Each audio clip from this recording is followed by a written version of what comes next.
दुनिया के औसत तापमान बढ़ने की वजह से ही अमेरिका, यूरोप और अफ्रीका के लोगों को इस समय भीषण गर्मी का सामना करना पड़ रहा है। संयुक्त राष्ट्र के महासचिव एंटोनियो गुटेरेस के मुताबिक धरती ग्लोबल वार्मिंग से ग्लोबल बॉइलिंग के दौर में जा चुकी है, जिसकी वजह से औसत तापमान में बढ़ोतरी हुई है। एक ही समय में दुनिया के किसी हिस्से में ज्यादा गर्मी तो दूसरे हिस्से में काफी ठंड होती है। ऐसे में दुनिया भर के टेम्परेचर का एवरेज ही उस समय का औसत तापमान माना जाता है। इस साल जुलाई के शुरुआती 23 दिनों का औसत तापमान 16.95 डिग्री सेल्सियस रहा, जो कि पिछले साल की तुलना में 1.15 डिग्री सेल्सियस से ज्यादा है। आमतौर पर जुलाई महीने में दुनिया में औसत तापमान 16 डिग्री सेल्सियस तक होना चाहिए। इससे पहले साल 2019 में यह रिकॉर्ड टूटा था। इसके होने की कुछ वजह हैं, जिसमें सबसे बड़ा रोल है क्लाइमेट चेंज यानी जलवायु परिवर्तन का।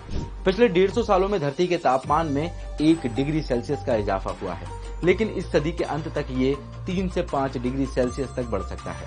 इसके साथ ही जब 8 जून को केरल में मानसून की पहली बारिश हुई, तब अमेरिका के national oceanic and atmospheric administration ने प्रशांत महासागर में अल नीनो के आने की जानकारी दी थी, जो एक खास तरह का जलवायु पैटर्न है। इसे ऐसे समझिए, जब अल नीनो आता है तब भारत समेत एशिया के कई देशों में मानसून कमजोर पड़ता है, जिससे धरती गर्म होती है।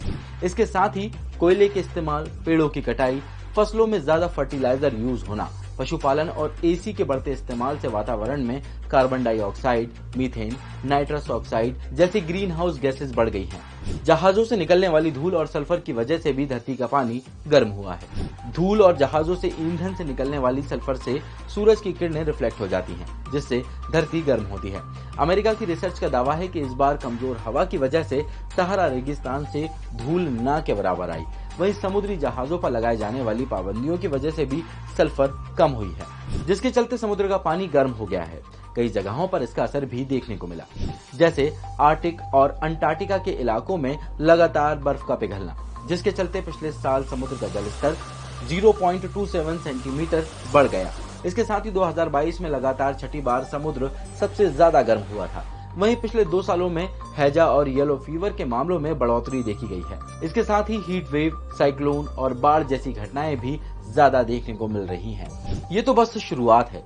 कई मौसम वैज्ञानिकों का कहना है कि जैसे जैसे अल नीनो मजबूत होगा, वैसे वैसे गर्मी और भी तेज